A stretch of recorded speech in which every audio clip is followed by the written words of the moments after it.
అమ్మాయిలు కూడా తాగి దొరుకుతుంటారు కదా, ఆ, వాళ్ళతో ఎలాంటి ఇబ్బందులు ఉంటాయి? అంటే జనరల్గా మేలు లేక వాళ్ళు కూడా ఏంటంటే కొంచెం ఆర్గ్యుమెంట్ చేస్తారు. నేను నడపలేదను, నడిపిందను, తాగలేదను, తొందరగా మనం మనం ఊదమని చెప్తాం కదా, వాళ్ళు సహకరించరు. చెప్తాం మనం హాస్పిటల్కి పంపించి బ్లడ్ శాంపిల్ కలెక్ట్ చేస్తాం. సార్ ఆ టైంలో లేడీ హోమ్ గార్డ్ ఉంటారా? ఉంటారు, కంపల్సరీ ఉంటారు, ప్రతిరోజు కూడా ఉంటారు, నాట్ ఓన్లీ సింగిల్. ఎందుకంటే ఉమెన్ డీల్ చేయాలంటే కంపల్సరీ ఉమెన్ ఉండాలి, వాళ్ళని చెక్ చేయాలన్నప్పుడు ఉమెనే చేస్తారు, కంపల్సరీ ఉమెన్. కానీ కొంతమంది అమ్మాయిలు తాగిన తర్వాత పోలీసులు మమ్మల్ని అడ్డుకున్నారు, మిస్బిహేవ్ చేస్తారు, ఉల్టా కంప్లైంట్ ఇస్తుంటారు కదండి. అందుకని మన దగ్గర బాడీ ఓవర్ కెమెరాస్ ఉంటాయి కదా, అప్పుడు ఆ కొద్దిసేపు ఆర్గ్యుమెంట్ చేస్తారు, మన కెమెరా చూపించిన తర్వాత వాళ్ళు ఏం సార్ మాట్లాడారు. దిగిపోయిన తర్వాత ఎలా ఉంటారండి వీళ్ళందరూ? మందు దిగిన తర్వాత ఎలా ఉంటారు మీ దగ్గర? అప్పుడు బతిలాడుతుంటారు, మందులో ఉన్నప్పుడు కొంచెం పులి, ఎస్ ఎగ్జాక్ట్, తర్వాత పిల్ల. తప్పదు కదా, మనం వైలేట్ చేశారు, వైలేషన్ చేశారు సార్ వాళ్ళకి. సాధారణంగా మీరు దొరకకుండా తాగిన తర్వాత దొరకకుండా వెళ్ళాలంటే ఏం చేయాలి? అంటే ఎంత తాగమని అర్థం, దొరకకుండా కాదు. యాక్చువల్ బిఎస్సి ఉంటుంది మనకి, యాక్చువల్గా మనం 35 వచ్చిన దాకా కూడా మనం వాళ్ళని మనం ఏం బుక్ చేయం. 35 ఒక బీరు తాగితే 60 వస్తుంది కదా సార్. అంటే అది బాడీ టు బాడీ వేరియేషన్ వస్తుంది మీరు అన్నట్టు.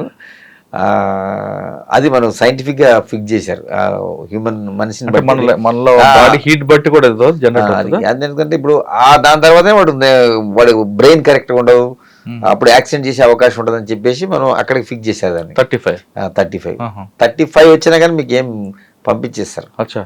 36 వచ్చింది అనుకో తప్పదు, బుక్ చేస్తారు. కానీ కొంతమంది 70, 80, 90 వస్తుంటాయి. అంటే దాన్ని బట్టి ఉంటుంది.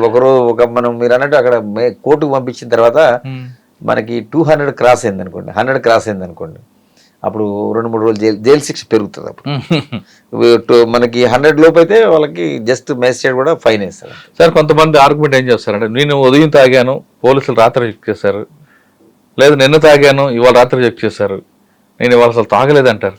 అంటే నిన్న తాగింది కూడా బాడీలో ఉంటుందా? ఉంటుంది, కొంతమందికి ఉంటుంది. కొంతమంది బీరు తాగేవండి, బీరులో వాటర్ కలుపుకొని తాగి ఆయన పట్టుకున్నారంటారు. ఆయన మిషన్ ఇంపార్టెంట్ కదా, మన బ్రీత్ అనలైజర్ ఇంపార్టెంట్. ఇప్పుడు అతను చెప్పడం ఆర్గ్యుమెంట్ వేరు, మన బ్రీత్ అనలైజర్లో వస్తే మనమేం కూడా ఏం చేయలేదు కదా, రికార్డెడ్ అది.